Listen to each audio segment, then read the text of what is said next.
Here we have verse 8 of the 8th chapter of the Gospel of John. We're in the midst of this dramatic confrontation between the religious leaders who were attempting to bait Jesus into somehow embarrassing himself, using as their device for doing so this woman who's been taken in adultery and brought into the midst of the situation where Jesus was there in the temple precincts teaching in the early morning. We have the story told to us elsewhere. This was after the conclusion of the Feast of Tabernacles.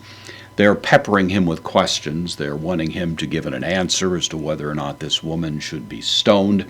Jesus has given this electrifying response that the one who is without sin, the one who is without fault, should be the first one to cast the stone. It's really a rather astonishing and diplomatic response in which he doesn't abrogate the law of Moses, and yet he also incisively cuts to the core of the problem with the whole situation, that these people are not motivated by any particular interest in vindicating the law. They're motivated by completely misguided incentives here, trying to accomplish something that's utterly outside the scope of anything legitimate in the circumstance.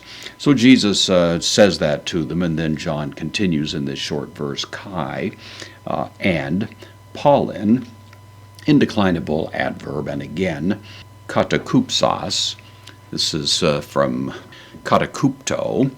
It's a word we saw earlier. The kupto part of it means to lean over. The kata kupto would be to lean down, or to stoop down would be the idea.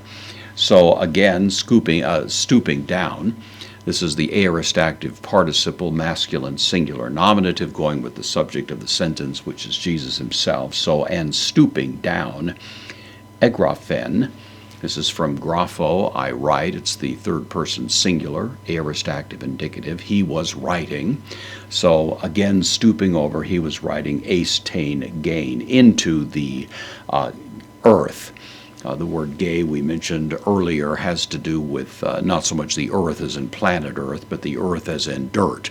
The earth as in the good earth, that idea. It's consistently used that way in the New Testament, and this is a good example of it. So again, stooping down, he began writing once again in the earth, and that's really going to be the drawing us to the conclusion of this story, as we're going to see in the next verse, that the religious leaders who were so passionate about trying to make a point here begin to sheepishly recognize that they've been bested and turn and begin to slip away, so that Jesus will ultimately just be left with the woman herself.